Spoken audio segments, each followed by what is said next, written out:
Non, nous sommes les bateaux. Est-ce que c'est nos amis? Donc, est-ce que c'est nos amis? Dans les livres, tu ne peux pas peut-être d'ailleurs sur le comment casse la peau.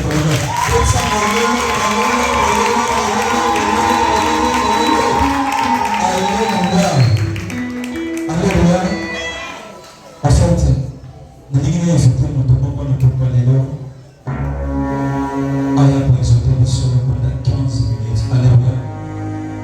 Tout d'abord, je salue la présence de ma maman chérie, le pasteur Françoise. Elle est très belle ce soir.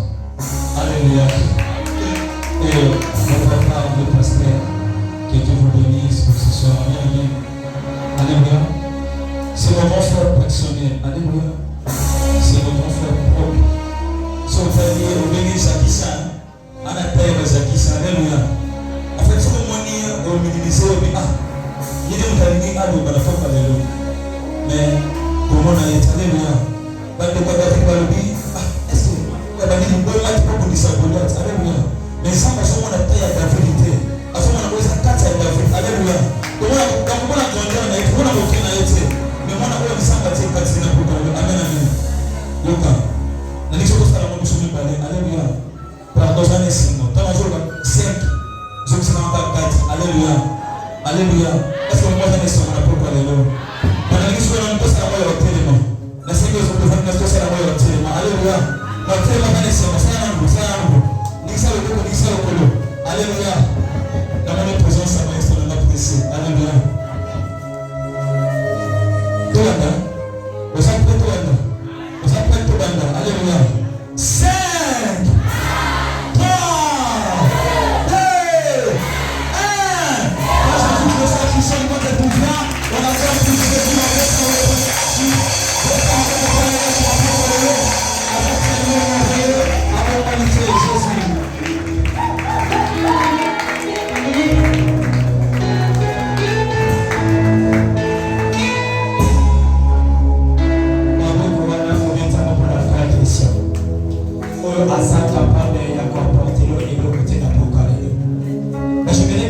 adorateur puisse acclamer celui qui est digne d'être adoré.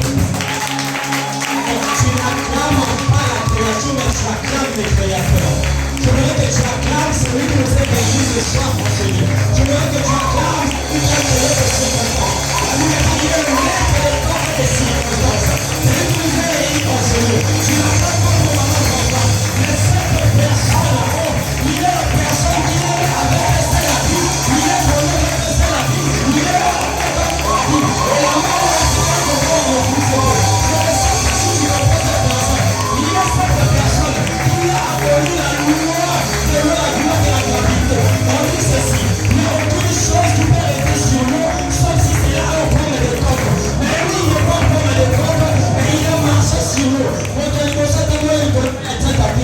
Il s'appelle Jésus. Alors que tu peux acclamer pour Jésus. Alléluia. Je vais chanter les voix des adorateurs qui acclament pour Jésus. Mais je voudrais qu'un vrai adorateur acclame pour Jésus. Pourquoi je dis un vrai adorateur? Parce qu'un vrai adorateur ne peut pas acclamer si on est assis. Parce que la position assise, elle est sans vérité de position. Je voudrais que l'adorateur se lève et acclame pour Jésus. Alléluia.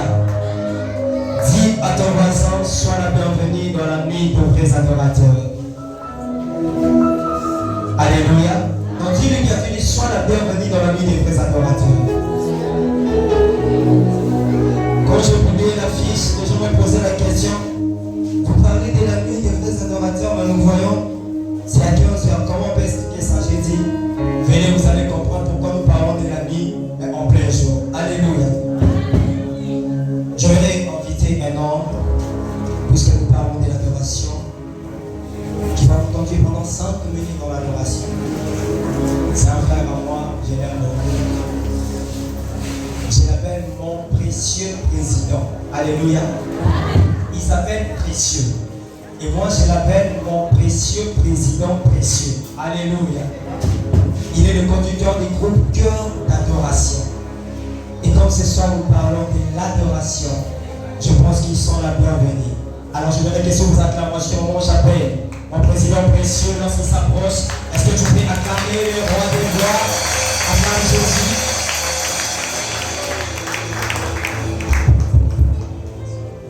Merci Seigneur. Est-ce que l'adorateur peut balancer sa main pour le Seigneur? Alléluia. Permettez-moi de dire ce que je vais dire avant de commencer. J'ai l'habitude de dire une chose, c'est que Dieu ne rassemble pas ses adorateurs en vain. Parce qu'il rassemble, c'est qu'il y a quelque chose qui le fait. Alors, si toi tu veux bénéficier de ce que Dieu veut faire ce soir, j'aimerais que tu sois connecté, que tu te plonges sur ce qu'on appelle adoration. Alléluia. Il y a un chant qui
dominante. Je les déclare sur ton ministère. Non, puissant de Jésus. Est-ce que un vrai adorateur peut acclamer le Seigneur?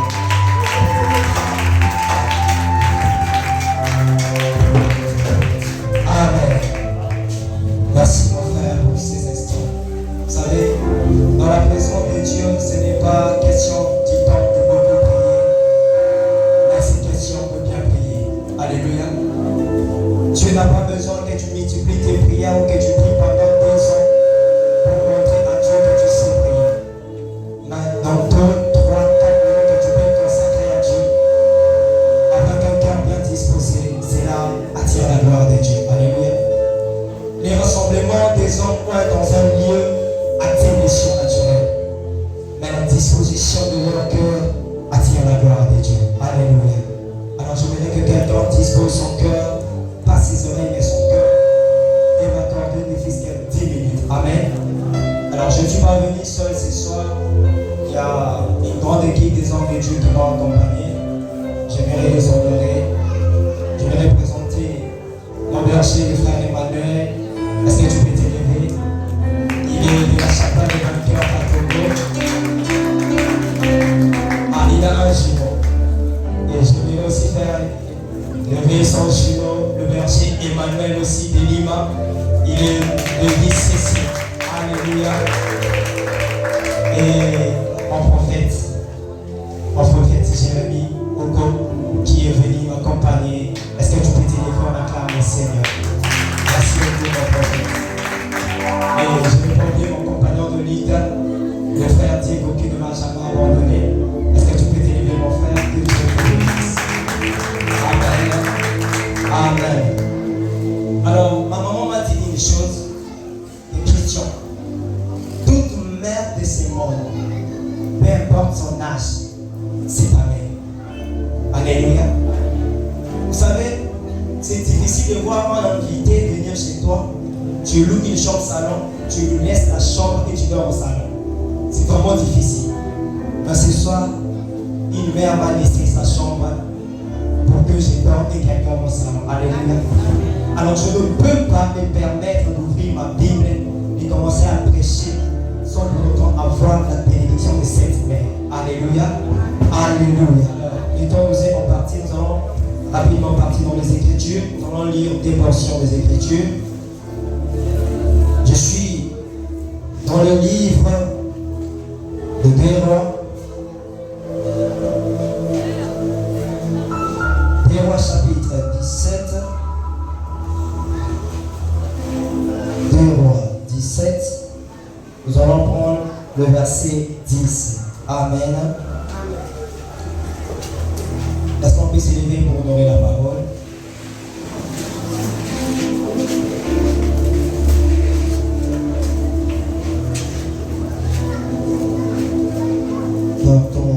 Excusez-moi.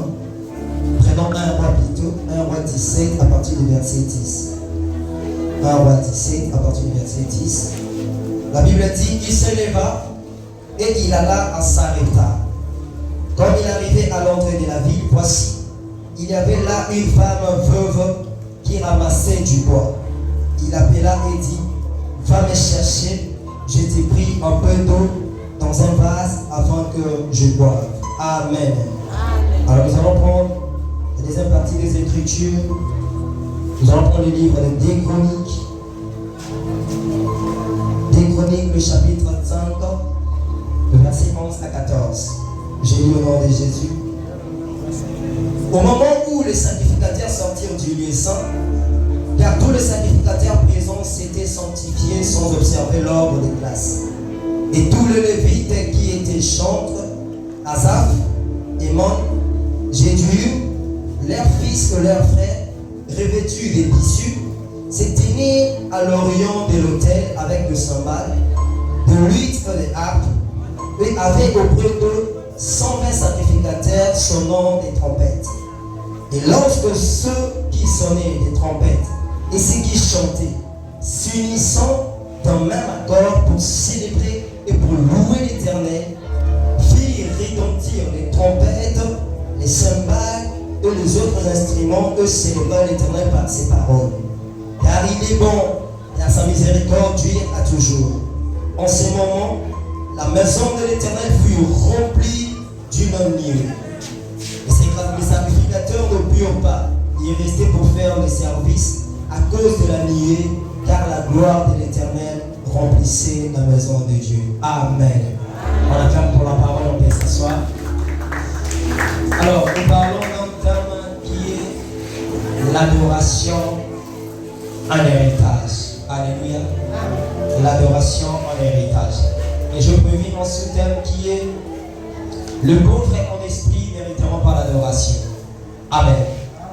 Alors, nous parlons de la nuit des vrais adorateurs. Pourquoi la nuit et pourquoi nous l'avons fait à 15h. Alléluia.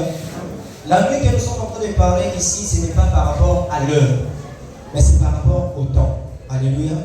Nous voyons tous que la nuit marque la fin de la journée. Ok? C'est-à-dire quand nous sommes nus, c'est-à-dire la journée tend à sa fin. Et au temps où nous sommes au temps de la fin. Alléluia. Et au temps de la fin, c'est là où la Bible dit dans le livre de Jean que l'heure est venue où les vrais adorateurs adoreront le Père en esprit et en vérité. Alléluia. Voilà pourquoi nous sommes en train de parler de la nuit des vrais adorateurs par rapport au temps où nous sommes. Vous allez remarquer que en ce moment, il y a une génération qui est en train de pardonner. Moi, j'appelle ça la génération TikTok. Cette génération, c'est une génération que je ne sais pas comment appeler ça. Moi, je dis, c'est une génération qui expose la nudité de Dieu. Alléluia. Pourquoi je dis cela? Parce que l'adoration, c'est quelque chose qui se fait en intimité avec Dieu. Moi, je dis que l'adoration, c'est la chambre à coucher avec Dieu. Et quand je suis dans l'adoration, je suis dans une position d'intimité, rien qu'entre moi et mon Dieu. Alléluia. Mais tu vas te rendre compte qu'aujourd'hui, les gens d'aujourd'hui, pendant qu'il est en train d'adorer Dieu, il fait des snaps, il est en train de publier sur TikTok, en train d'adorer Dieu. Je ne sais pas. Tu nous montres que tu es un vrai adorateur ou tu es en train d'exposer Dieu. Alléluia. Parce qu'il y a des choses qui se passent dans l'adoration qui sont secrètes, qui ne peuvent rester qu'entre toi et Dieu, que les gens ne peuvent pas connaître. Mais nous exposons Dieu, nous exposons la nudité de Dieu. Voilà pourquoi il y a un temps où tu priais, tu es en train de voir des choses, Dieu te parlait, mais il arrive qu'à un moment tu ne les vois plus, tu les prophétises. Pourquoi? Parce que tu as exposé les secrets que Dieu t'avait confiés à tout le monde. Alléluia. Alléluia. Alors, les pauvres en esprit n'hériteront pas l'adoration. Les pauvres en esprit que je suis en train de parler ce soir, ce sont des personnes qui n'ont pas Jésus dans leur vie comme Seigneur et Sauveur. Alléluia. Toute personne qui n'a pas accepté Jésus dans sa vie comme Seigneur et Sauveur, tu es pauvre en esprit. Alléluia. C'est-à-dire ton esprit est pauvre. Voilà pourquoi nous allons voir dans la Bible que Jésus, dans son parcours, il n'est jamais allé manger chez un pauvre, toujours chez les riches. Je me suis posé cette question tant de fois. Pourquoi? Parce que Jésus que nous parlons n'est pas un individu, mais c'est toute une institution. Il ne marche jamais seul. Il marche toujours avec ses disciples, avec les apôtres. Mais imaginons qu'il débarque chez un pauvre avec 12 disciples. Imaginez-vous que je suis là comme ça, vous venez chez moi à 12. Donc, comment je vais vous recevoir? Vous allez manger comment? Vous allez boire comment? Je vais vous loger où? Alors pour cela, Jésus étant une institution, il ne pouvait pas aller chez les pauvres parce que les pauvres n'étaient pas appréciés de les nourrir. Nous allons voir dans le verset que nous avons lu dans 1 Roi, le chapitre 17, on est en train de parler du prophète Élie. Élie le seul. Et lorsque Dieu l'envoie, lorsqu'il fuit Jézabel, il s'envoie à Sarepta. Mais il croise une veuve. Cette veuve n'a pas une capacité déjà de nourrir 3 à 4 personnes. Alors comme il est seul, Dieu l'envoie chez une veuve. Mais nous allons voir que quand Dieu veut nourrir encore d'autres prophètes, au-delà d'Élie, il y avait encore 100 autres prophètes que Dieu avait cachés chez Abdias, qui était l'un des proches de le roi Akab. Mais Abdias avait les moyens, il pouvait les nourrir de pain. Voilà pourquoi il pouvait les conserver. Nous voyons encore dans la vie d'Élisée. Élisée, lorsqu'il est seul, il s'envoie chez encore une autre veuve qui avait du monde, que les créanciers étaient venus demander sa dette. Cette veuve n'avait rien, Élisée s'en va seul, mais il ne demeure pas chez la femme. Il prie de lui, il multiplie lui et il s'en va. Mais lorsqu'il a fallu être nourri, Dieu ne l'envoie pas chez un pauvre, il l'envoie chez une femme riche, la Sunamite. Alléluia. Pourquoi? Parce que la Sunamite a des possibilités. Il a les capacités de nourrir 2 personnes. Il a les capacités de construire une maison, de mettre un lit, de mettre tout ce qu'il y a pour orner la maison, afin que l'homme de Dieu puisse habiter. Alléluia. C'est-à-dire, Dieu est un Dieu d'équilibre. Alors si au fond de toi tu es déséquilibré, Dieu ne peut pas siéger en toi. L'adoration est réservée pas pour les païens. L'adoration est réservée uniquement pour ceux qui ont accepté Jésus-Christ comme Seigneur et Sauveur. Alléluia. Alors si tu es là et que tu n'as jamais accepté Jésus-Christ comme un Seigneur et Sauveur, tout ce que tu as fait du début jusqu'à maintenant là, c'est multiplié par 0. Alléluia. Parce que quelqu'un qui n'a pas Jésus ne peut pas adorer. L'adoration est quelque chose de précieux. L'adoration n'est pas donnée à tout le monde. Alléluia. Alors si tu veux être un vrai adorateur, tu dois d'abord commencer à enrichir ton esprit. C'est ce que Matthieu nous dit dans Matthieu 6, que ne vous amassez pas des trésors sur la terre, mais amassez plutôt des trésors qui sont dans les cieux. Alléluia. Il y a une richesse dans les cieux. Alors si ton esprit est encore pauvre, tu n'as pas Jésus en toi, mon bien-aimé, cette journée est faite pour toi. Il est grand temps que tu puisses accepter Jésus comme Seigneur et Sauveur, afin que tu puisses prendre part à cette nuit de vrais adorateurs, à ces temps de la fin que nous sommes, que tu sois compté non parmi les adorateurs, parce que quand on parle des adorateurs, on peut parler des adorateurs de Baal. Il y en a. Il y a des adorateurs des mamans. Il y a des adorateurs, je ne sais pas, des Bouddhas. Il y a des adorateurs occultes qui adorent leur Dieu chacun par rapport à son Dieu. Il y a des adorateurs des amants qui adorent des statues. Mais lorsqu'on parle des vrais adorateurs, c'est ceux qui adorent le Père en esprit et en vérité. Mais si ton esprit est pauvre, les fils de l'homme ne peuvent pas habiter en toi. Et cela te rendra beaucoup de difficultés pour que tu puisses expérimenter la gloire de Dieu. Alléluia. Tu peux passer 2 heures du temps dans la prière, mais tu sens comme si tu étais seul. C'est comme si tu es en train de forcer de prier, tu pries, mais tu ne sens pas la présence de Dieu. Alléluia. Alors je vais dire à cette génération de TikTok, il est temps de passer l'éponge, d'accepter Jésus comme Seigneur et Sauveur avant de préserver la nudité de notre Dieu. Alléluia. Ici, nous voyons dans le livre des 10 Chroniques, là où nous allons parler de l'héritage, l'adoration comme un héritage. Nous sommes en train de voir, on est en train de dédier les temples. Salomon est déjà devenu roi, les temples ont déjà été construits. Maintenant, on est en train de faire des dédicaces pour les temples. Alléluia. Ils avaient un plan, ils avaient tout organisé. Nous allons chanter, nous allons jouer la cymbale, le luth, le flûte. Après avoir joué, les sacrificateurs vont faire les sacrifices, tout. Après, nous allons prier pour les temples. Alléluia. Ça, c'était leur plan. Mais je viens dire à quelqu'un que dans l'adoration, Dieu a un autre plan. Alléluia. Dans l'adoration, Dieu sait comment c'est passer de l'ordre et de la liturgie. Alléluia. Quand Dieu est bien nourri, Dieu est bien adoré, la liturgie est bafouée et perturbée. Alléluia. Parce que Dieu n'est pas dans le plan des hommes, Dieu est dans son plan. Et quand on parle de l'adoration, il y a une gloire que Dieu a réservée dans l'adoration. Mais cette gloire est inattendue. Ce n'est pas quelque chose qu'on a prévu que quand nous allons adorer, les gens vont tomber, nous allons voir les gens parler en nous. Ça, c'est un mystère de Dieu seul. Pourquoi? Parce que Dieu peut donner son onction. Il peut partager son onction. Il peut envoyer le Saint-Esprit, donne l'onction à mes serviteurs tout. Mais lorsqu'il s'agit de la gloire, Dieu n'envoie pas. Parce que la gloire de Dieu, c'est Dieu lui-même. Alléluia. Dieu ne peut pas envoyer sa gloire. Vous allez voir Moïse, lorsqu'il priait, lorsqu'il est monté chez le mont Horeb, il n'a pas demandé à Dieu de dire, Seigneur, fais-moi voir une flamme de feu. Non. Il est monté, mais Dieu avait un plan pour lui. Il a dit à Dieu, Seigneur, si moi je donne grâce à tes yeux, montre-moi ta gloire. Il n'a pas dit donne-moi l'onction. Alléluia. L'onction, tu peux les recevoir par l'imposition de main, tu peux les recevoir par la prière, par le gel, par des montagnes. Mais la gloire de Dieu, il faut que Dieu lui-même soit là présent. Alléluia. Tu ne peux pas recevoir la gloire de Dieu sans Dieu lui-même. Alléluia. Alléluia. Est-ce que quelqu'un me comprend? Est-ce que quelqu'un me comprend? Alors je vais dire à toi qui est là ce soir, tu es de cette génération où Dieu a promis, au travers de l'adoration, les malades seront guéris. Tu fais partie de cette génération où Dieu a dit, au travers de l'adoration, les paralytiques vont marcher. Tu es de cette génération où Dieu a promis que pendant l'adoration, les femmes stériles auront des enfants. Que pendant l'adoration, les aveugles verront. Que pendant l'adoration, les paralytiques marcheront. Les sourds entendront. Les muets parleront. Alléluia. L'adoration touche le cœur de Dieu. Dieu ne siège pas dans les prières pour envoyer le feu. Il siège au milieu de la louange. Dans l'adoration. L'adoration, ce n'est pas non. Lorsqu'on parle de l'adoration, il est toujours question d'un temple. On ne peut pas parler de l'adoration sans parler du temple. Le temple peut être qu'il soit physique, construit par le main d'homme, ou spirituel qui n'est pas construit par le main d'homme. Nous allons voir dans Hébreux où la Bible dit qu'après que Moïse puisse accéder dans les temples qui n'est pas construit par les mains d'homme. Alléluia. Et ces temples-là, c'est ce qu'on appelle le cœur. Où la Bible dit dans Romains, mais savez-vous pas que vos cœurs sont des temples du Saint-Esprit? Alléluia.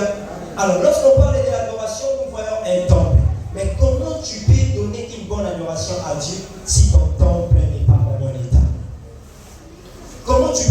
Dieu en esprit et en vérité, si au sein de ton temple, sur le trône de ton temple, il y a encore quelqu'un d'autre qui est assis là. Alléluia. Dieu n'est pas dans ce que nous voyons. Dieu est au-delà de nos pensées et au-delà de nos programmes. Vous allez voir, Abraham monte sur la montagne pour aller dans la première intention d'Abraham, c'était l'assassinat. Parce qu'il montait pour aller tuer son fils Isaac. Alléluia. Il fait le parcours 3 jours de marche. Il arrive, il laisse ses serviteurs, il monte avec Isaac. Il fait tout. Lorsqu'il veut tuer Isaac, Dieu lui dit stop, c'est bon. Ce que tu as fait, c'est tout. Imaginez qu'on fait 3 jours de marche pour aller faire un sacrifice, mais tu me laisses que jamais tu me dis c'est bon. Abraham est stupéfait.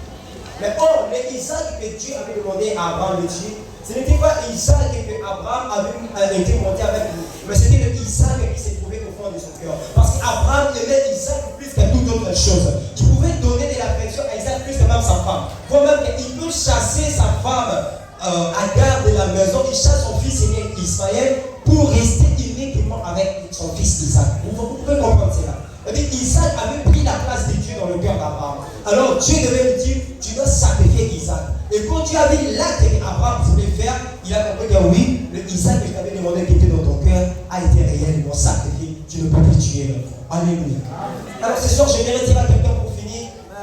En tout cas, chacun de nous, il y a un Isaac quelque part que nous avons réservé en nous. Il y a un Isaac que nous avons gardé tout au fond de nous. Le Isaac, ça peut être ton travail. Ça peut être ta femme, ton mari, ça peut être tes enfants, ça peut être tes finances, ça peut être des voyages. Il y a des gens pour les voyages. À Gogo, Manzogo. Je vais essayer de faire ça dans la vie de Christ à Dortel, nous allons accourir en réalité. Mais ça, en tout cas, dans une prophétie, miracle, avec des personnes de la Bible, ah ouais, il y a une solution. Alléluia. Il dit tout un chacun de nous a un Isaac au fond de lui qui garde encore jusqu'aujourd'hui. Voilà pourquoi tu ne parviens pas à siéger au fond de toi, parce que ton esprit est encore pauvre. Tu penses encore aux choses de la terre, tandis que Dieu t'a réservé des choses célestes. Alléluia. Alors j'aimerais demander à quelqu'un ce soir, moi bien aimé, ne rate pas cette occasion. Mais Isaac qui se trouve au fond de toi, tu dois les sacrifier. Alléluia. Tu dois les sacrifier. Et quand nous serons en train d'adorer, j'aimerais que tu vides tes pensées. N'attends pas Dieu par rapport à tes pensées, ni par rapport à ton expérience. N'attends pas Dieu pour impressionner les gens que tu sais pas adorer, tu sais parler en français, tu adores en anglais, tu parles en langue. Non. Mais adore Dieu pour toucher son cœur. Vous voyez que le sacrificateur était prêt à tout pour faire leur programme. Mais Dieu a perturbé leur programme. Il ne s'attendait pas à vivre à la gloire de Dieu. Il ne s'attendait pas à ce que la nuée de Dieu soit sur leur tête. Mais pendant qu'ils adoraient, mais il y a un problème. Ils adoraient en accord. Alléluia. Ce n'était pas en désordre. C'était en accord, en harmonie. Ils étaient accordés tout un chacun. Que ce soit ceux qui jouent aux instruments, le pianiste, les drummers, le fanfariste, ceux qui jouent à la cymbale et ceux qui chantaient, tous étaient unis dans cet accord. Alléluia. Et c'est ce qui a attiré la gloire de Dieu. Voilà pourquoi je reviens de ce que j'ai dit à l'entrée de Jésus. Le rassemblement des hommes est dans un lieu actif et surnaturel. Mais la disposition de leur cœur attire la gloire de Dieu. Alléluia. Si nous voulons activer et attirer la gloire de Dieu ce soir, nous devons être accordés d'un même cœur, nous, les chantres et l'Esprit de Dieu. Alléluia. Nous devons être un avec le Père. Mais pour que nous soyons un avec le Père bien-aimé, il faut que nous puissions laisser la place au Père de vivre et de siéger en nous. Si tu n'as jamais accepté Jésus comme Seigneur, Sauveur, mon bien-aimé, ce n'est pas une honte, mais c'est une opportunité. Parce que ce soir, il y aura un festin dans les cieux en ton nom. Et ton nom sera écrit dans les livres de la vie. Afin que toi aussi tu puisses prendre part à cet héritage de l'adoration. L'adoration, c'est un héritage bien-aimé. L'adoration, c'est un héritage que Dieu nous est réservé. Alléluia. Rien que par l'adoration, Abraham a obtenu Isaac. La Bible dit, lorsqu'il a vu les 3 hommes dans Genèse 18 venir auprès de lui, il est venu et il s'est prosterné. L'adoration, c'est le fait de se prosterner et s'humilier. Et à cause de l'adoration, il a nourri, les gens ont mangé. Après avoir mangé, la prophétie de recevoir Isaac était sortie. Alléluia. L'adoration brise le chêne. Il y a des temps où tu as gêné, tu as prié pour ton problème, tu ne trouves pas la solution. Mais je voudrais te dire ce soir, l'adoration est capable de briser les jougs. Nous allons voir le fou des Gadara. Il s'est tué dans les cimetières où personne ne pouvait passer par là. Mais lorsqu'il voit Jésus venir, il reconnaît la dimension de l'adoration, il vient se prosterner et il reconnaît Jésus comme le Fils du Très-Haut. La Bible dit lorsqu'il a dit cela, mais Jésus a pris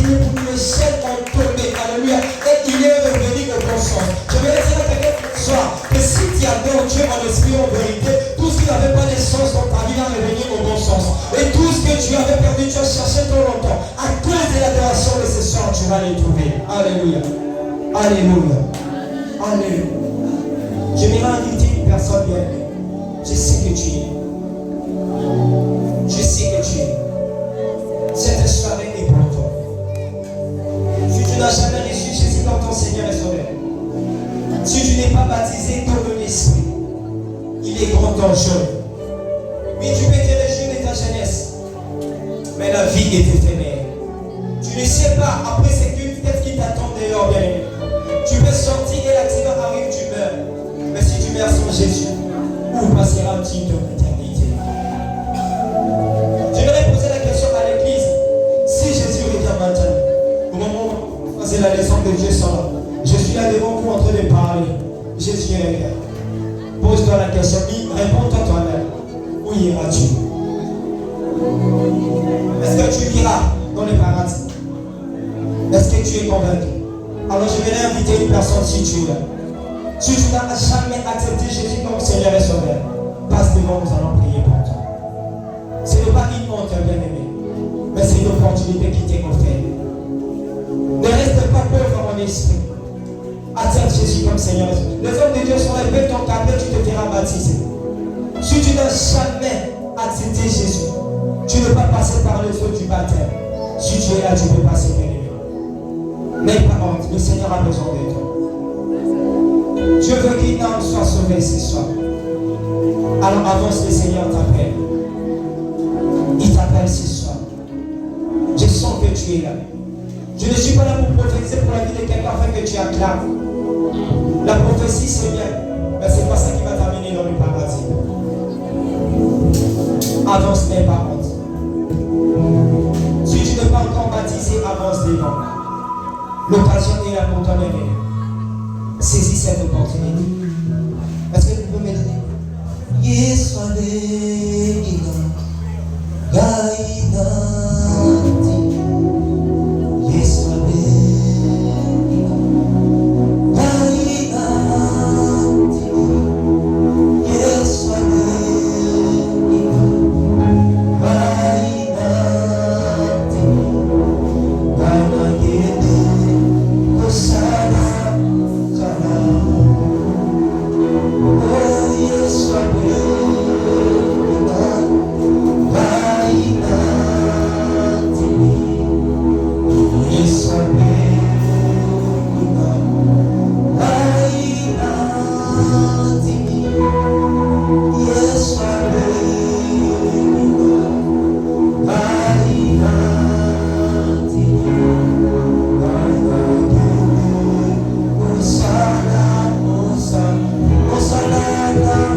séparera de l'amour de Dieu.